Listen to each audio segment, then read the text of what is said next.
Voilà. Allô, allô, chers amis. Pardonnez-moi. On va ajuster ça du mieux que l'on peut. Amen. Donc, ici Pierre le Messager. Comme j'avais dit, ce soir, 8h15, un petit direct. Bonjour, Madame Morgan. Comment allez-vous? Bien, j'espère. Tant mieux. Alors, ce soir, c'est sûr, ça s'adresse surtout spécifiquement plus aux croyants, aux chrétiens en la parole de Dieu, bien entendu, sur le sujet du parler en langue. Allô, le parler en langue. Je ne sais pas si ma chère Sophie, tu as déjà entendu parler, selon Corinthiens, du parler en langue. OK? Alors, anyway, c'est parce que bien souvent, allô Annie Baudry, salut, coucou. Alors, bien souvent, il y a, on a une mauvaise interprétation de ces versets. Je parle de 1er Corinthiens, chapitre 14, spécifiquement les versets 27-28. Bien entendu, pour avoir une vue globale, puis pour vous emmener sur le bon chemin, je vais lire plusieurs versets de ce chapitre 14 pour histoire de se mettre vraiment en contexte concernant les langues dont l'apôtre Paul nous fait mention dans son épître aux 1er Corinthiens. Allô Pierre, la bonté, salut, sois le bienvenu à ce direct concernant les langues. OK? Bien, comme je disais au début, bien souvent, parmi les chrétiens, moi je dis au moins 90% des croyants ont de la misère à ces versets-là. Là. Je vais lire les versets. Bon, en est-il qui parlent en langue que 2 ou 3 au plus parlent, chacun son tour, et que quelqu'un interprète.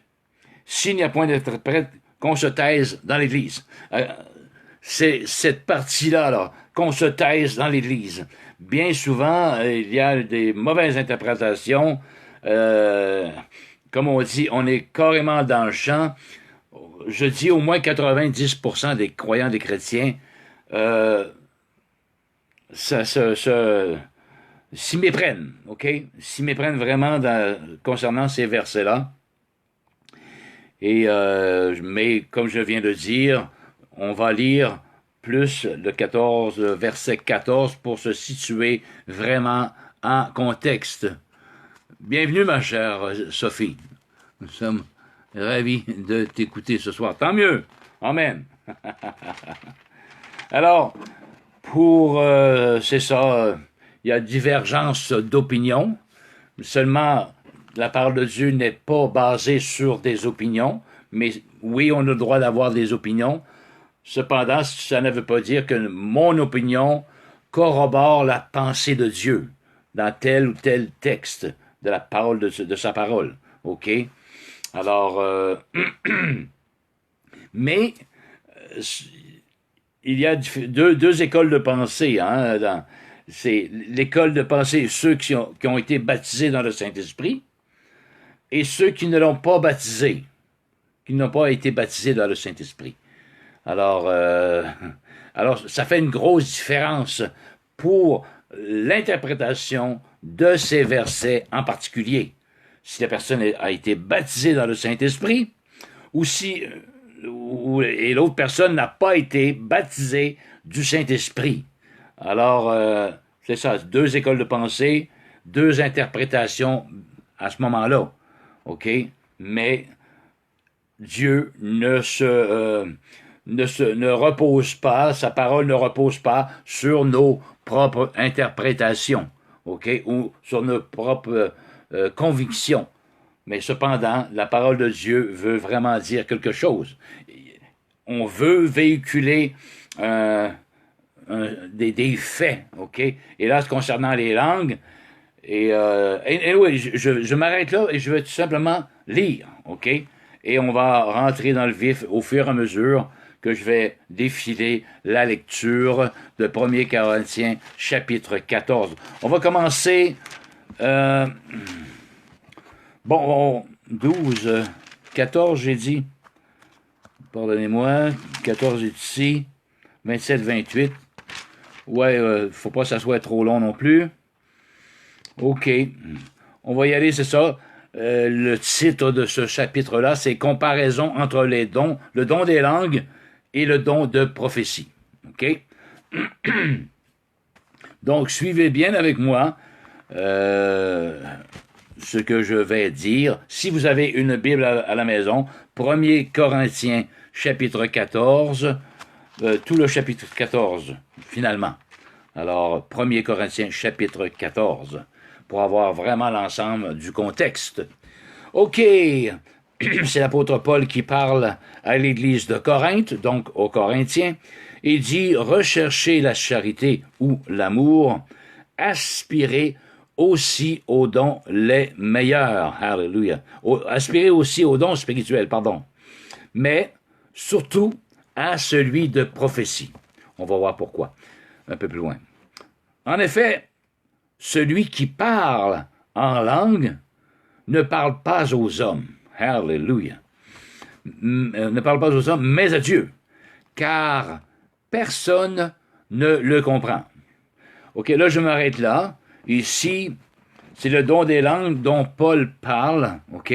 L'apôtre Paul parle dans son chapitre 14 de 1er Corinthiens. Ici, comme je viens de lire, celui qui parle en langue ne parle pas aux hommes, mais à Dieu, car personne ne le comprend. Et c'est en esprit qu'il dit les mystères. OK, il y a ce parler en langue-là, dont personne ne peut comprendre. OK? C'est un langage, la Bible appelle ça le langage des anges. OK? Alors, donc, le langage des anges ou le parler en langue, c'est une langue qui n'est pas intelligible, pardon. OK? Ce n'est pas du russe, ce n'est pas de l'allemand, ce n'est pas de l'italien. C'est une langue des anges, c'est une langue céleste, donnée par l'Esprit de Dieu. OK? C'est une chose, ici Paul met bien ça en évidence. Et un peu avant, à la Pentecôte, dans Actes chapitre 2, là, c'est l'apôtre Pierre. Ici, c'est l'apôtre Paul. L'apôtre Pierre, ici, dans Acte 2, c'est une autre forme de parler en langue. Alléluia. Jésus leur avait dit à ses disciples, allez à telle place à Jérusalem, dans la chambre haute, et attendez ce que le Père a promis. Il parlait de la venue du Saint-Esprit. Alléluia. Alors, on voit dans Acte 2, finalement, que 120 personnes, 120 disciples de Jésus, se sont réunis dans la chambre haute à Jérusalem. Et à l'extérieur de la chambre haute, alléluia, il y avait plusieurs personnes venues de différentes contrées, OK? Et la Bible nous dit que c'était des hommes pieux, alléluia, qui séjournaient cette journée-là à Jérusalem, autour de la chambre haute. Je ne sais pas s'il y avait un grand terrain, j'imagine, mais anyway, on se figure à peu près on visionne à peu près, on s'imagine, OK, qu'il y avait un grand terrain autour de la chambre haute, où se trouvait la chambre haute, parce qu'il y avait des gens de différentes contrées, de différents pays, qui séjournaient là, et c'était des hommes pieux, nous dit la parole de Dieu en Acte 2.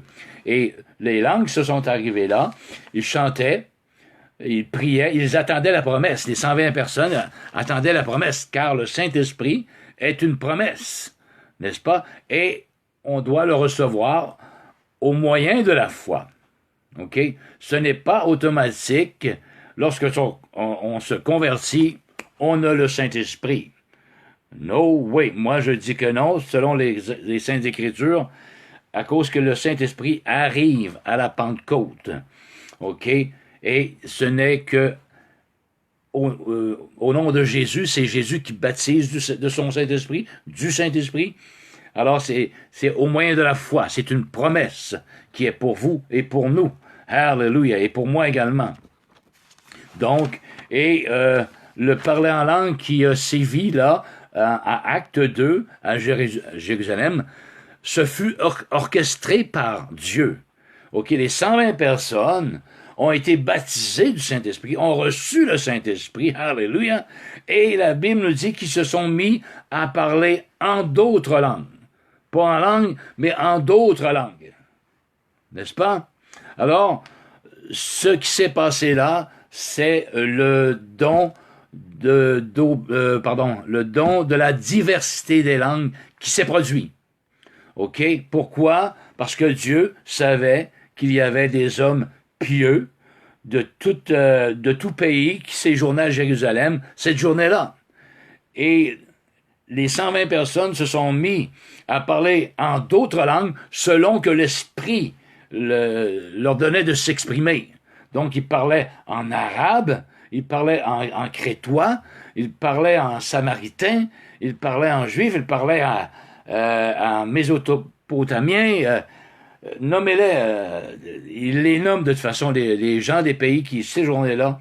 Et ceux qui étaient dehors entendaient les 120 personnes qui louaient Dieu, qui disaient les merveilles de Dieu. Mais en chacun de leur langue, Dieu a permis qu'ils puissent entendre. Moi, en arabe, j'entends de l'arabe qui dit « Gloire à Dieu, mon Dieu est parmi nous, da. » Ah, l'autre en crétois, l'autre en perse, en mède. Donc, Dieu a permis ça afin que les personnes à l'extérieur soient sauvées. Et oui, comme résultat, 3000 personnes, finalement, se sont converties. Alléluia! Mais il y avait également des moqueurs. Et ça n'a pas changé aujourd'hui, en 2019. Il y a toujours des moqueurs du don des langues. OK? Du don du Saint-Esprit. Alléluia! Amen! Le bla, et ils vont dire ah oui, toi pis ton bla, t'es son charbiable, et tu dis des choses insensées. C'est des moqueurs qui ne connaissent pas c'est quoi, parce qu'ils n'ont pas expérimenté. Amen. Ce que les 120 personnes ont expérimenté dans la parole de Dieu. Alléluia, lors de la Pentecôte. Amen. Alors oui, il y avait des moqueurs qui disaient ah, c'est une gang de gars, de femmes, puis ils sont pleins de vin doux, ils sont sous. Je sais pas qu'est-ce qui se passe. Pour moi, ils sont sous. Une gang de sous-là. Je sais pas. Ils se moquaient. OK? Et aujourd'hui, comme je le répète, on se moque encore du don des langues, hallelujah, de ceux qui parlent le don des langues célestes, le langage des anges, hallelujah. C'est malheureux. Mais ces personnes-là, c'est parce qu'ils n'ont pas fait la réelle expérience du Saint-Esprit. Ils n'ont pas reçu, hallelujah, le baptême du Saint-Esprit. Ils n'ont pas été baptisés du Saint-Esprit, hallelujah. Ils n'ont pas le Saint-Esprit de Dieu. Amen, hallelujah. Et ils doivent le recevoir au moyen de la foi, car c'est une promesse, la Bible nous dit. Donc, j'en reviens. On vient de voir la différence entre le don des langues.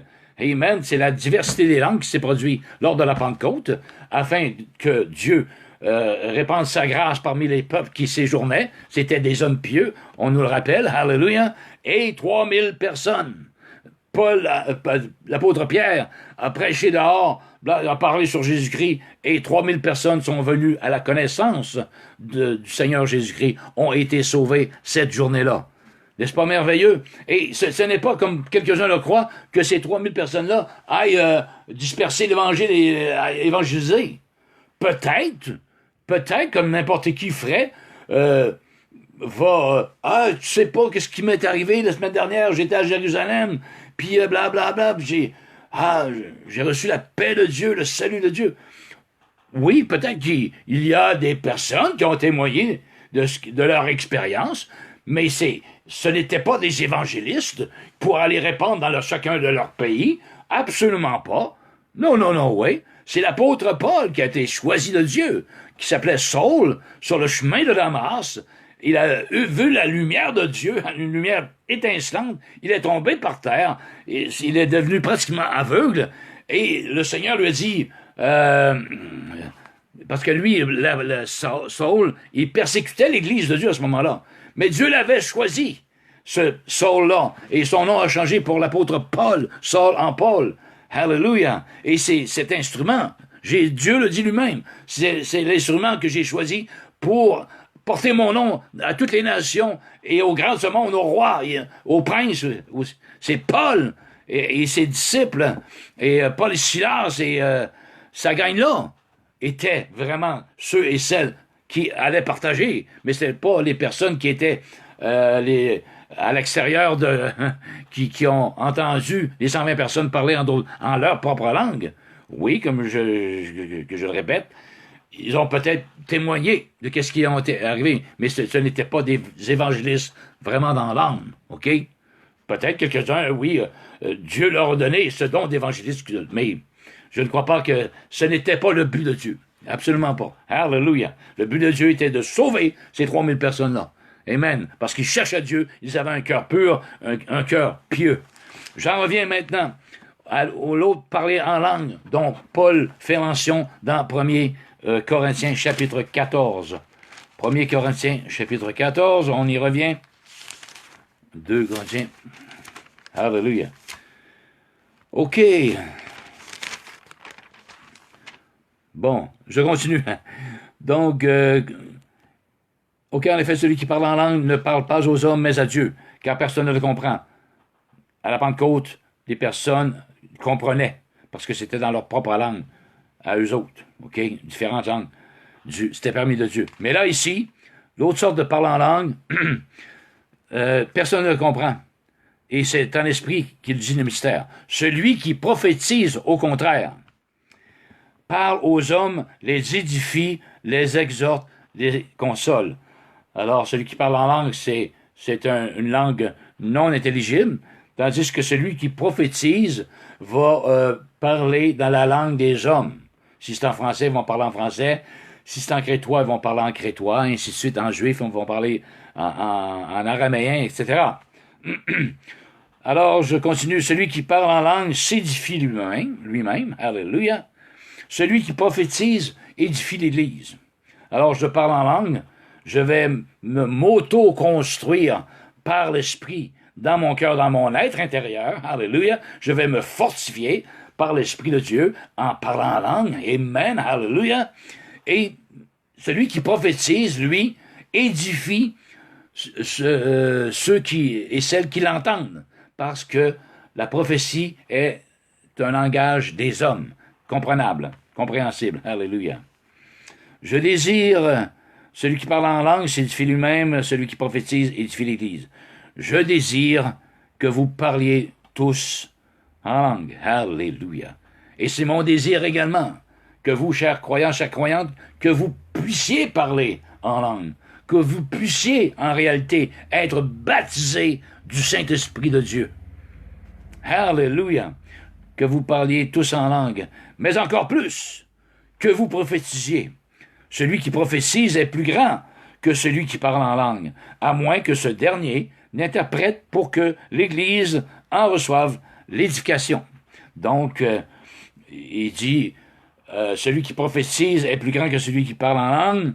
Ce n'est pas une histoire de se péter les bretelles. Ah, je suis plus grand que celui qui parle en langue, moi je prophétise. Ça n'a absolument rien à voir, ce que Paul est en train de dire là. Il le dit dans quelle dimension que la personne est plus grande. Alléluia. Celui qui prophétise est plus grand que celui qui parle en langue, à moins que ce dernier l'interprète, pour que l'Église en reçoive l'édification. OK. Alors, si je parle en langue, c'est juste moi dans l'esprit, Alléluia, en communion avec Dieu. Mais si je prophétise dans l'Église, le langage des hommes, là, j'édifie tout le monde. OK? Ceux qui m'écoutent. Dans ce sens-là, celui qui prophétise est plus grand parce que, Alléluia, il donne aux hommes de l'Église, aux femmes de l'Église qui sont assis là, la pensée de Dieu finalement, ou des exhortations vis-à-vis, par rapport, au travers de cette prophétie-là, de l'édification, des conseils aussi. Amen. Dans ce sens-là, que la personne qui prophétise est plus grande que celui qui fait rien de parler en langue et qui s'édifie lui-même. Dans ce sens-là. Alléluia. Et maintenant, frères, de quelle utilité vous serais-je si je venais vous parler en langue et si je ne vous parlais pas par révélation ou par connaissance ou par prophétie ou par doctrine? Si les objets inanimés qui rendent un son comme une flûte, une harpe, ne rendent pas de son distinct, comment reconnaîtront ce qui est joué sur la flûte ou sur la harpe? Et si la trompette rend un son confus, qui se préparera au combat? Demain, vous, si par la langue, vous ne donnez pas une parole distincte, comment saura-t-on ce que vous dites, car vous parlerez en l'air? C'est très logique, très, très logique. Salut Patrick Genois, sois le bienvenu. Jeff Den également, soyez le bienvenu à ce direct ce soir. Alors, quelque nombreuses que puissent être dans le monde les diverses langues, il n'en est aucune qui ne soit une langue intelligible. Si donc je ne connais pas le sens de la langue, je serai un barbare pour celui qui parle, et celui qui parle sera un barbare pour moi. C'est évident. De même, puisque vous aspirez aux dons spirituels, que ce soit pour l'édification de l'Église, que vous cherchiez à en posséder abondamment. C'est pourquoi que celui qui parle en langue prie pour avoir le don d'interpréter. Vous voyez l'encouragement que Paul donne. Oui, tu parles en langue, mais si tu veux bien avoir soif du don de la prophétie, ben demande-le. Prie pour avoir le don de prophétie. C'est ton droit, mais il faut avoir une faim de soif de ces choses-là, par contre. OK? Il faut avoir une soif. Alléluia. OK. De même, vous, puisque vous espérez aux dons spirituels, que ce soit pour l'édification de l'Église, que vous cherchez à en posséder abondamment. C'est pourquoi que celui qui parle en langue prie pour avoir le don d'interpréter. Car si je prie en langue, mon esprit est en prière, mais mon intelligence demeure stérile. Que faire donc? Je prierai par l'esprit, mais je prierai aussi avec l'intelligence. Je chanterai aussi par l'esprit ou en langue. Quand on dit ici, je chanterai par l'esprit, je prierai par l'esprit, c'est en langue. Alléluia. Mais aussi avec mon intelligence. Mais je chanterai aussi avec l'intelligence. Autrement, si tu rends par l'esprit ou en langue, comment celui qui est dans les rangs de l'homme du peuple répondra-t-il Amen à ton action de grâce, puisqu'il ne sait ce que tu dis? Mais là, tu pries en langue ou en esprit. Vous voyez? En langue, c'est de prier en esprit. Amen. C'est ça que ça veut dire. Je prie en esprit. Alléluia, je prie en langue. Et personne à ce moment-là pourra comprendre ce que je dis. Donc, il ne pourra pas dire Amen à ce que je dis, puisque c'est un son confus. Il y a de quoi qui manque à quelque part. Amen. OK. Donc, il ne peut pas dire Amen à son action de grâce. Tu rends, il est vrai, d'excellentes actions de grâce, mais l'autre n'est pas édifié. Voilà. Je rends grâce à Dieu de ce que je parle en langue plus que vous tous. L'apôtre Paul est en train de dire. Amen. Il n'est pas en train de se vanter encore là. Non, parce qu'il sait.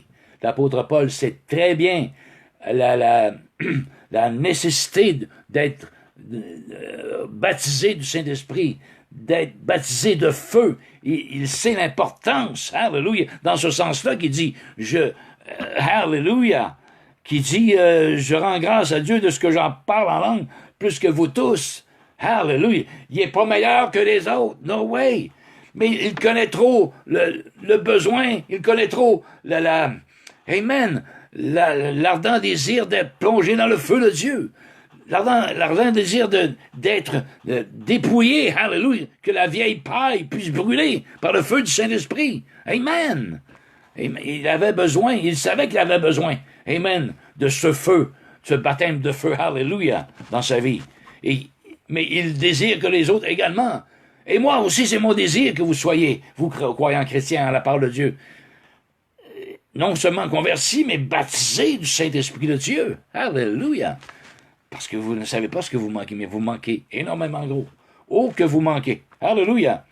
Mais dans l'Église, j'aime mieux dire 5 paroles avec mon intelligence, afin d'instruire les autres, que 10 000 paroles en langue. C'est logique. Mais ça n'empêche pas de parler en langue. Alléluia, c'est pas ça qu'il dit. Mais beaucoup plus utile de dire 5 paroles avec mon intelligence afin d'instruire les autres, comme il dit. C'est très, très, très logique. Alléluia. Frères, ne soyez pas des enfants sous le rapport du jugement, mais pour la malice, soyez enfants et à l'égard du jugement, soyez des hommes faits. On arrive au verset 27-28, là. Bon, il est écrit dans la loi, c'est par des hommes d'une autre langue et par les lèvres de l'étranger que je parlerai à ce peuple. Et ils ne m'écouteront pas même, dit le Seigneur. Par conséquent,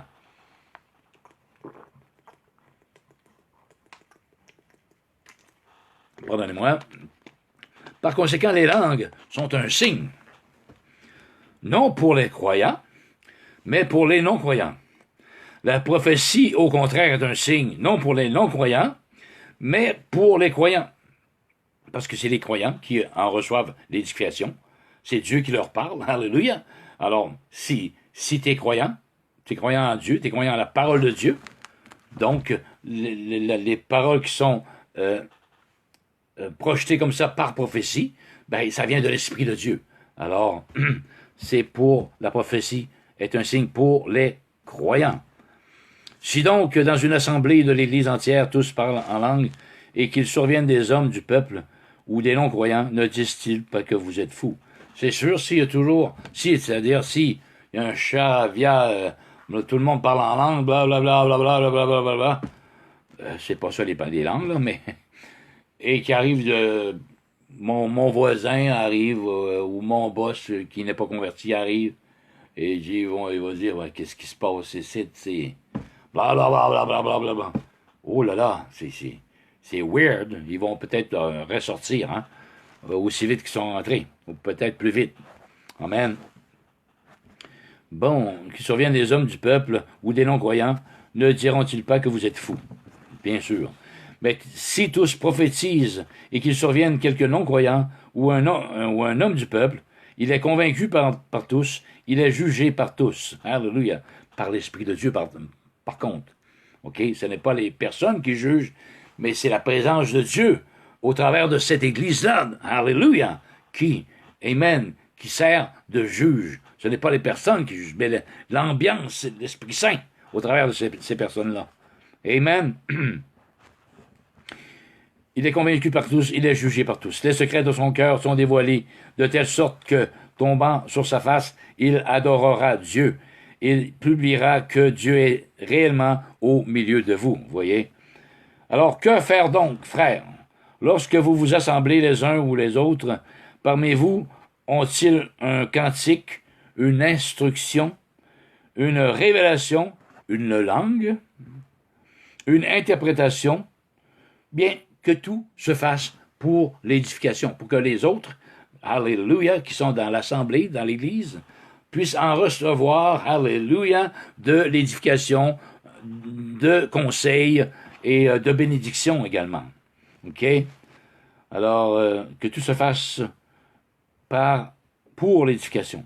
Toujours penser en rapport à nos voisins dans l'assemblée, à nos frères, à nos sœurs. OK? Toujours penser en fonction d'eux, afin que eux, Dieu peut-être puisse te servir de toi pour, justement, communiquer une grâce, communiquer une édification, communiquer un conseil ou une bénédiction à ceux qui sont dans l'Église avec toi. Amen. Amen. Toujours penser à l'autre dans l'Église, à ton frère, à ta sœur. Bon, j'y arrive. 27. En est-il qui parle en langue? Que 2 ou 3 parlent, chacun son tour, et que quelqu'un interprète. OK? Alors, il peut y avoir 1, 2, 3 parlent en langue, là, ou peut-être juste une personne aussi qui parle en langue, 2, 3, mais qui n'aille pas 4, 5, 6, 7, là, il y aurait du désordre. L'apôtre Paul suggère que 2 ou 3 parlent pas plus, OK? Pour qu'il y ait toujours quand même une bonne ambiance, de l'ordre dans l'Église. OK, chacun à son tour et que quelqu'un interprète. S'il n'y a point d'interprète, nous y voici, qu'on se taise dans l'Église. OK. Qu'on se taise dans l'Église et qu'on parle à soi-même et à Dieu. Alléluia. Bon. Alors, la pensée populaire est, OK, je vais vous le dire, la pensée populaire des 90% des croyants, des chrétiens, OK, est que s'il n'a point d'interprète, OK, quelqu'un parle en langue, que deux ou trois parlent, chacun à son tour, et que quelqu'un interprète.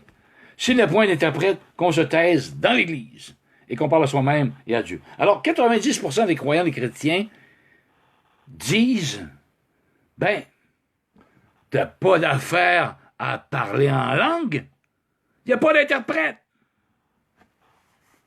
Moi, quand j'entendais ça, je me grattais la tête. Ben, voyons donc, comment ça tu dis ça? Et j'ai déjà interrogé des personnes, et plusieurs, je vous dirais 8 ou 9 sur 10 personnes, me répondent ça. Ben, s'il n'y a pas d'interprète dans l'Église, tu ne parles pas en langue. Tout fort. Voyons. Voyons, Pierre. OK, c'est la pensée populaire. Malheureusement, ce n'est pas du tout la conception et l'idée de Dieu ici. Amen. On va reprendre le texte, et je ne suis pas en train de vous dire que Thibault il est beaucoup mieux que les autres. Ça n'a rien à voir. Ça n'a absolument rien à voir. Alléluia. Je vous dis, je vous communique seulement, simplement, ce que Dieu a mis dans mon cœur pour vous partager. That's it, that's all. Hallelujah. Que deux ou trois parlent et quelqu'un interprète. S'il n'y a point d'interprète, qu'on se taise dans l'Église et qu'on parle à soi-même à Dieu. Lorsqu'il dit ici qu'on se taise dans l'Église, la pensée de Dieu, la pensée de Paul est que quelqu'un parle en langue, oui, etc., etc., là, OK? Bon, t'arrêtes. Peut-être un autre, ou je ne sais pas trop. Non, oui, non. Anyway. Et là, c'est le silence total. Et la personne qui a donné la langue n'a pas nécessairement l'interprétation. Pour ça, Paul, on a lu auparavant que celui qui prie en langue prie Dieu pour avoir aussi le don d'interpréter. Mais si la personne n'a pas le don d'interpréter ses propres langues dont Dieu a mis dans son cœur, alléluia, ça ne lui a pas été révélé, et personne dans l'Assemblée semble non plus avoir la révélation du message en langue qu'on vient d'entendre, alors qu'on se taise dans l'Église. Ce qui veut dire, c'est pas celui qui parle en langue qui doit se taire. No way, hallelujah. C'est dans l'Église. Ce qui veut dire, il n'y a pas d'interprète. Ne vous levez pas sous la puissance de la chair et commencez à dire « Ainsi parle l'Éternel, bla, bla, bla, bla. » Tu n'as même pas été appelé de Dieu pour donner l'interprétation de ces langues-là, mais tu te mêles de te lever, tu n'es que charnel, et tu donnes un message de ta tête. Alors, au lieu de faire ça, là, s'il n'y a vraiment pas d'interprète, là, mêle-toi pas de te lever et de donner une interprétation de charnel. Tout simplement. Qu'on se taise dans l'Église. Il n'y a pas d'interprète, qu'on se taise. Ne vous dites pas, ne vous improvisez pas prophète. Hallelujah. On va voir plus loin, là. Qu'est-ce que Paul dit par rapport au prophète. Alors, c'est ça que ça veut dire. Ce n'est pas celui qui parle en langue qui doit se taire. Non, loin de là. S'il n'a pas lui-même le don d'interpréter, et si dans l'Église personne n'interprète, qu'on se taise, qu'on ne s'improvise pas interprète pour dire n'importe quoi. Parce que celui qui parle en langue, j'arrive dans une assemblée nouvelle, et je ne sais pas, moi, qui parle, qui interprète, quel don d'interpréter ici. Je ne sais pas du tout. Je m'en fiche aussi, je ne sais pas. Je suis là, et Dieu me donne un message, on suppose, en langue, et ça sort en langue.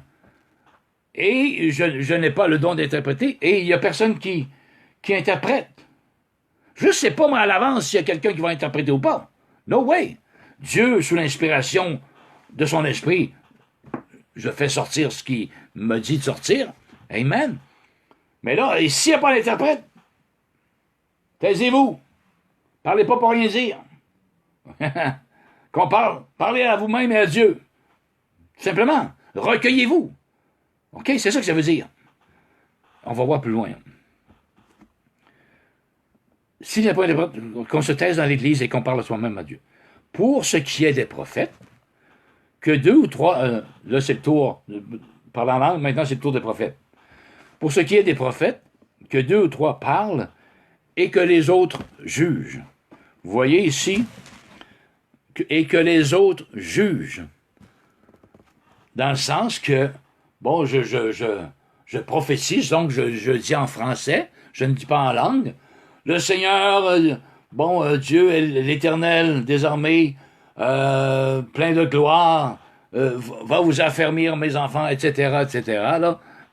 Mais sous la puissance, sous l'inspiration de l'Esprit de Dieu, par contre. Alors, pour ce qui est des prophètes, que 2 ou 3 prophétisent dans le langage des hommes, mais que les autres jugent. Pas juger l'homme ou la femme qui prophétise. Jugez la prophétie.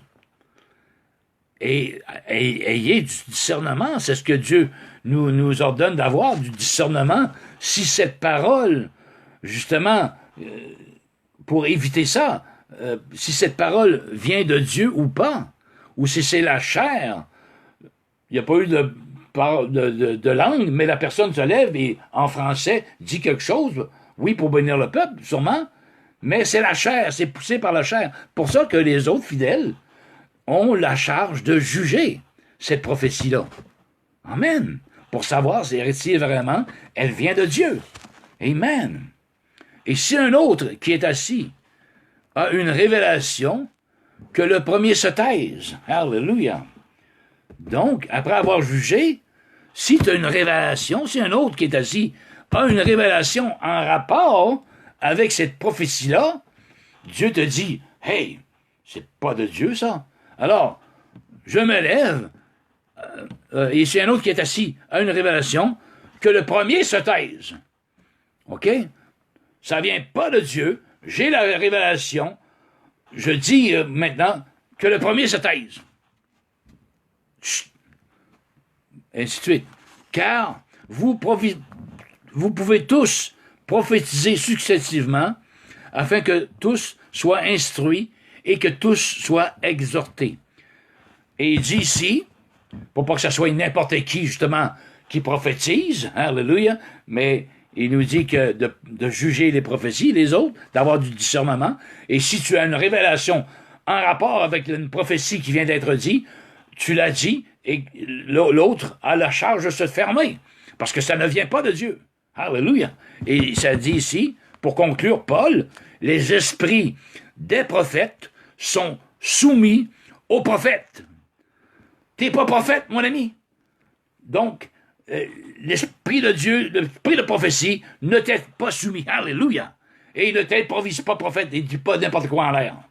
Amen. Vous me suivez? Alléluia. Les esprits des prophètes sont soumis aux prophètes. Alléluia. Car Dieu n'est pas un Dieu de désordre, vous voyez, mais de paix. Comme dans toutes les églises des saints. Ainsi de suite. Que les femmes se taisent. Là, j'embarque pas là-dessus. J'ai dit les points que je voulais spécifier, mettre l'emphase sur versets 27-28, celui qui parle en langue et celui qui interprète. OK? Donc, vous avez un message en langue, vous êtes baptisé du Saint-Esprit, shootez-le. Shootez-le. Alléluia.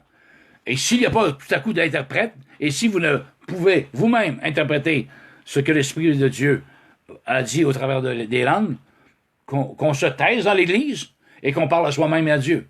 Alléluia. Mais, et aussi, si quelqu'un a une prophétie dans le langage des hommes, la sort, mes enfants, là. Et la Bible nous dit de juger la prophétie. OK, et si celui qui est assis, après avoir jugé la prophétie, a une révélation, que ça nous dit au verset 30, pardon, et si un autre qui est assis a une révélation, que le premier se taise. Ferme-toi, alléluia. OK? Parce que moi, j'ai les révélations que cette prophétie-là que je viens de juger n'est pas de Dieu. Amen. Parce que Dieu est un Dieu d'ordre. Il faut que ce soit par l'Esprit de Dieu. Car les esprits de prophètes sont soumis aux prophètes. Alléluia. Pour ça, il faut qu'il y ait de l'ordre. Amen. J'espère que vous m'avez bien suivi, vous qui connaissez la parole de Dieu. Alléluia. Amen. Allô, Isabelle, excuse-moi. Donc, voilà la différence entre la prophétie et les langues dans l'Église. Comment fonctionner. Alors, qu'on se taise dans l'Église, ce n'est pas celui qui parle en langue qui doit se taire. Je récapitule. C'est dans l'Église, OK?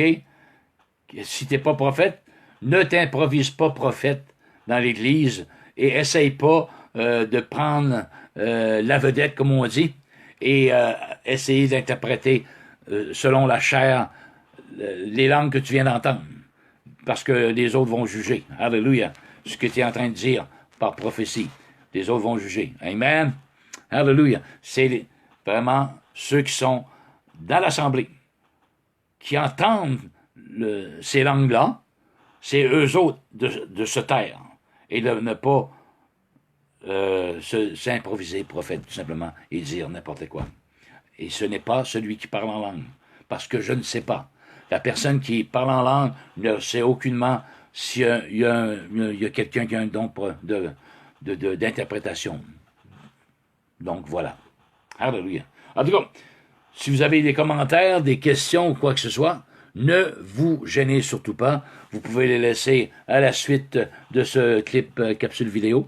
Alors, si vous voulez en discuter avec moi, aucun problème. OK? Alors, vous pourrez, si vous n'avez pas écouté cette cassette au complet, il serait bon de rewinder et de l'écouter au complet pour avoir tout le fil de l'idée, tout le contexte sur 1 Corinthiens chapitre 14, le don des langues et le don de prophétie, entre autres. Amen. Alors, c'était Pierre le messager. On se dit une prochaine. Sachez une seule chose, chers amis, chers frères, chers sœurs, c'est que Dieu vous aime.